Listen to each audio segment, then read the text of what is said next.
Welcome back to the Escapades. It's time for episode 6 in Mr. Natsume's room. In this escapade in Mr. Natsume's room, it's revealed that the Japanese scholar was once a teacher of English.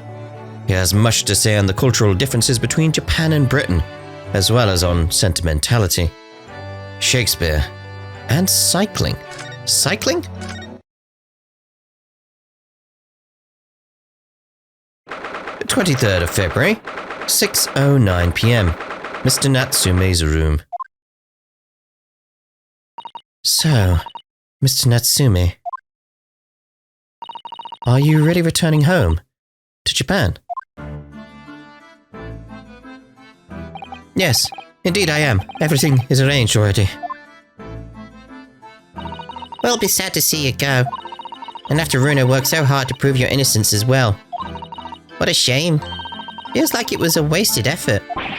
Don't say that. I know what you're suggesting. Now calm down, Mr. Natsume. It's all fine, really. You are in good company here, sir. If you fear the Reaper, you needn't hide the fact.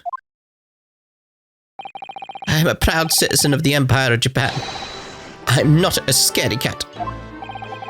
Talking of cats, Mr. Shlomes just casually threw one among the pigeons there. A man like me belongs in Japan, not here. That's what I've come to realize. I wonder. A mustache such as yours is eminently suited to London, I would say. There goes Mr. Shlomes throwing another cat in. The moment I arrived in this city, I noticed. Everyone in London laughs at me behind my back, like hyenas. Hysterical hyenas, ha-haing horribly. I'm sure that's not true, Mr. Natsume. Oh, but it is. Whenever I turn around and peer down the fog-filled streets, all I see is foreigners everywhere. Well, there's you, Runo, and Susie in here. So that's 3 foreigners out of 5 people. I take your point. Only the other day, I was taking a stroll through the fog as usual, when a young man approached me from ahead. He was pale and gaunt, his back arched like a cat. Observing his wretchedness moved me so deeply. Ah, I thought to myself, I'm not the only one suffering in this hell. But do you know what? Can you imagine? It was just my own reflection in a shop window. I thought it was going to be him. A stunning, stinging, stupefying surprise. Don't forget, slap in the face. Everyone started laughing at me. Gentlemen thereabouts, ladies passing by, even the man in the shop window. Ah, yes, and a certain great detective would like to be included among the method. Ah! Mr. Shlomes is really going for Saseki-san today. Well, I for one think you're a very handsome man, Mr. Natsume. There, did you hear that? This 10-year-old girl thinks you're handsome. Isn't that wonderful? That makes me feel suspiciously warm inside. He looks genuinely delighted. The point is, we Japanese are humble and modest.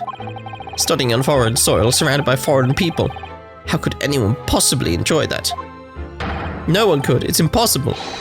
If you're a genuine Japanese. If you say so. Actually, it would appear that there is someone. A Japanese man who studied in a foreign country and seems to have thrived on the experience. There is?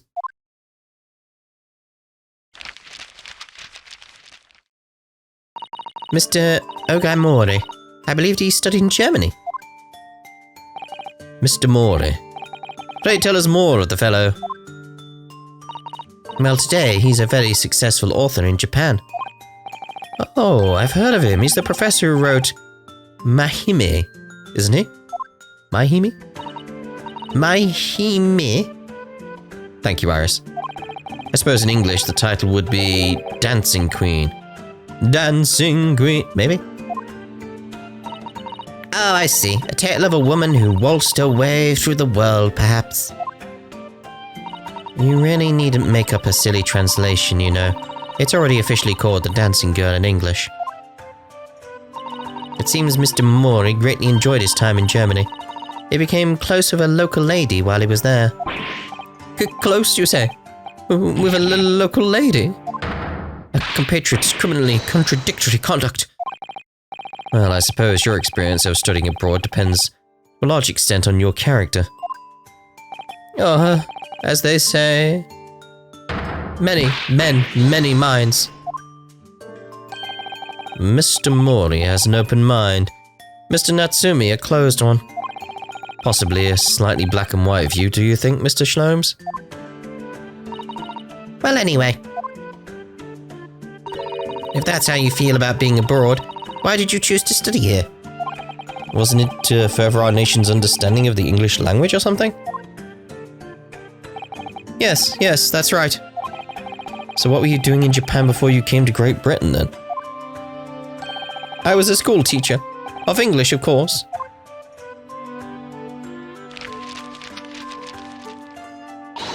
A bit cursory, perhaps, but I've managed to discover something. Some information about Mr. Natsume's teaching days. That's just a little outside the field of law, isn't it, Miss Suzuto?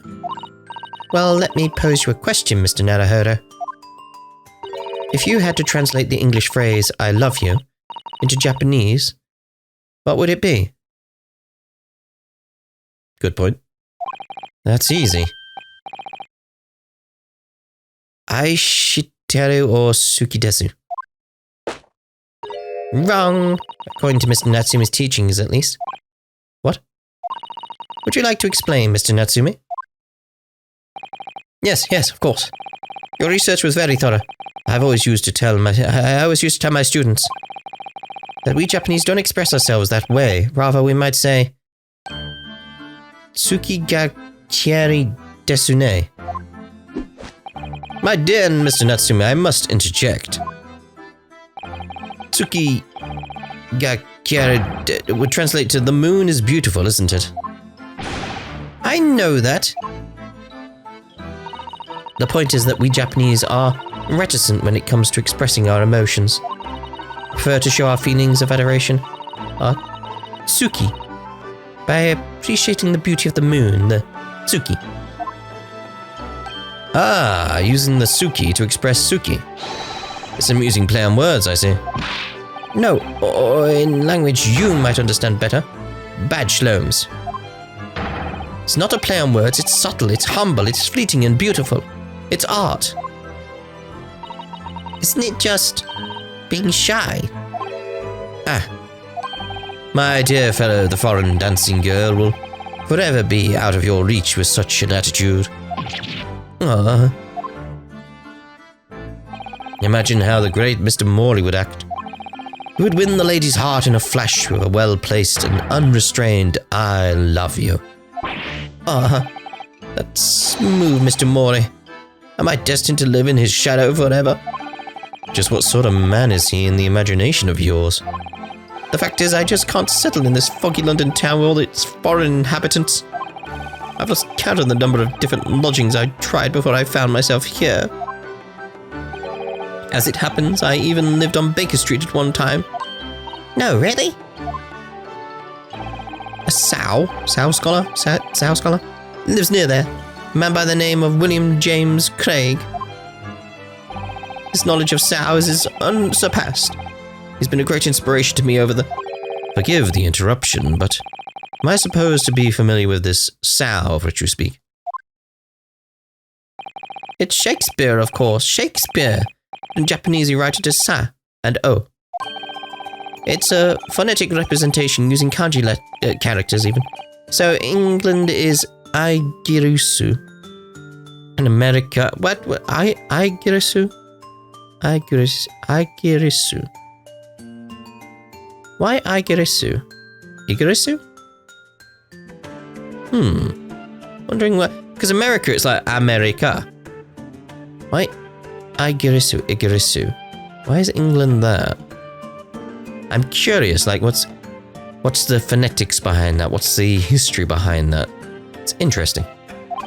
Come to think of it, we use the same characters as Ri in one word and Risu in another. Talk about confusing. So Shakespeare is Sao in Japanese. Presumably the Sa is a brutal attempt at the first Sha, in which case Where is the Caspir? I never thought of that. We only have the O left. Which could, even in the most charitable interpretation, only be a brutal attempt at old man. It seems to me that whoever had the job of deciding on the characters for his name got bored very early on.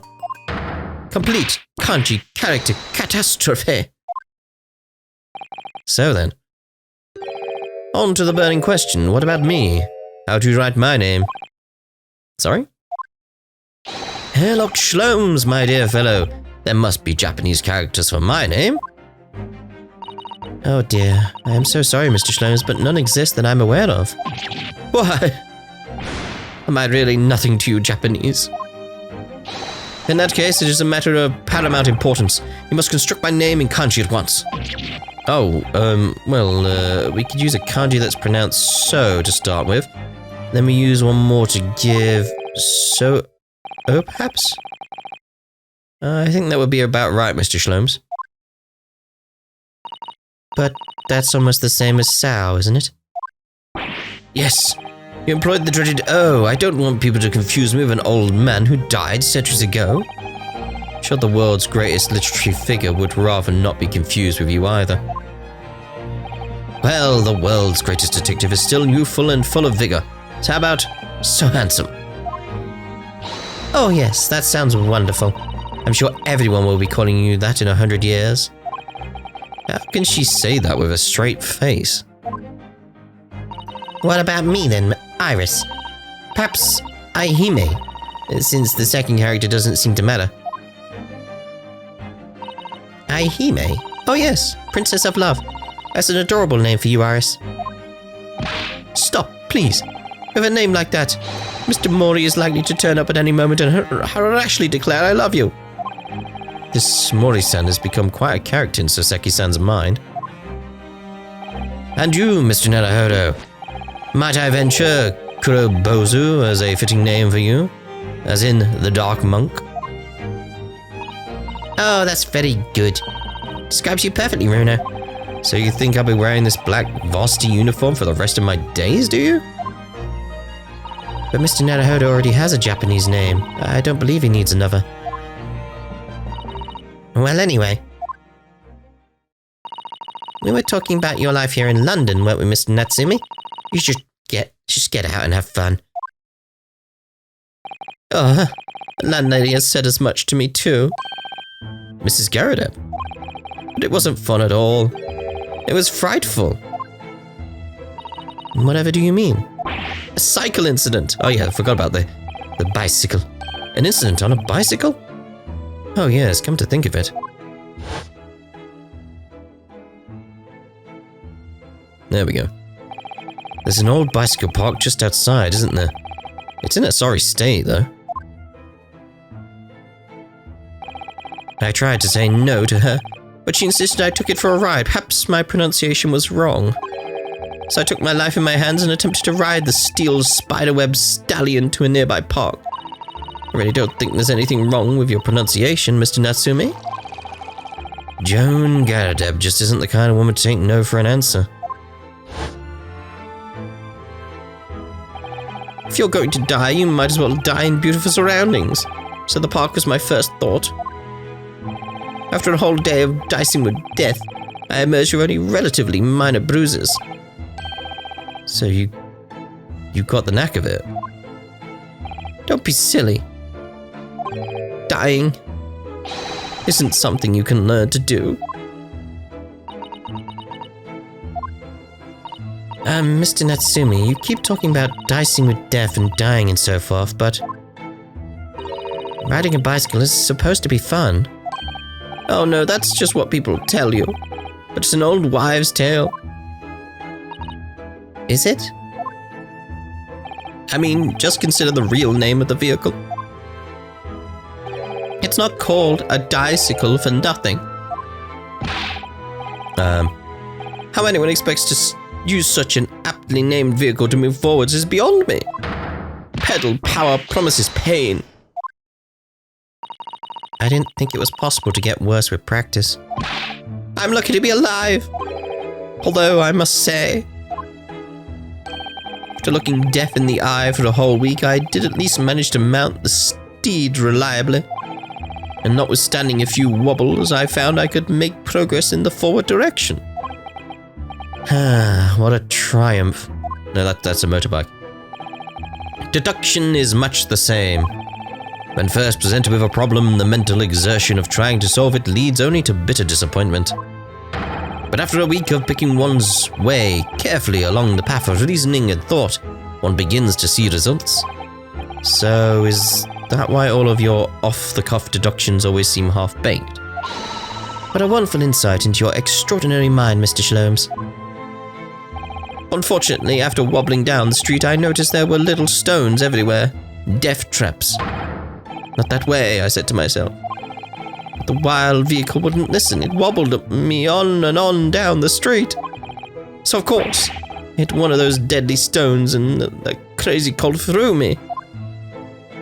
How fast were you going? You could just simply stop at any point by putting your foot down. It's just my luck. Bicycles are the epitome of my pitiful life. I wish I could disagree. On the same subject. I'm sure there's a famous American author who's written about having a similar experience. Really? Oh yes, I've read that essay too, Iris. Some of us are better read than others, yeah. Well, no more bicycles for me. Oh, Mr. Natsume, at least you have an interesting anecdote to take with you back to Japan, if nothing else. You always manage to put a positive spin on things, don't you, Miss Suzuto? I really do think Natsume would have a better time if he wasn't in London. London's horrible. I say that as a British person. London's horrible. Personally, I haven't mounted a bicycle for some time. No, me neither. That's good. So how about a jaunt? We shall all ride out together. Huh? That sounds great. I'll perch behind Miss Suzuto. There's some areas of London that are great. The parks. I say this as a country person, so I like greenery and vast open landscapes. So a city for me is like, So London is the epitome of the city. Don't like cities. Not a big fan of cities. But the sun is going down. It will be pitch black before long. London street lamps are very bright, you know, and the fog isn't too thick today. And my beloved ride is all bent out of shape. Beloved? My dear fellow, if you are bound to topple the vehicle anyway, it's fitting that it's already bent out of shape. It's settled then. Come along, Mr. Natsume. Shall we go?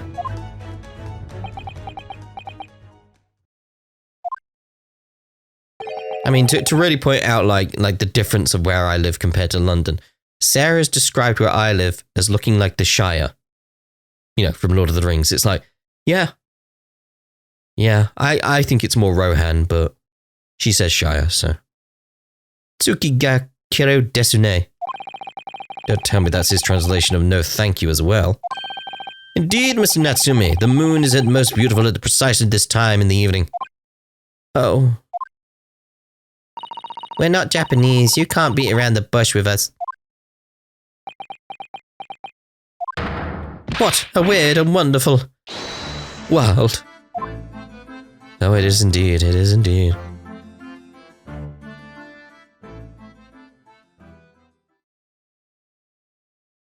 Wait, is that it? We normally have a little fade out thing at the end, don't we? And then a little, like, conclusion-y bit. Oh well. Right, so that's us done for this part. So the next part we'll be doing episode 7 on Briar Road. Indeed. Oh, we got Gina there. Huh. Be interesting. But anyway, we'll see you in the next part. Ta-ra for now.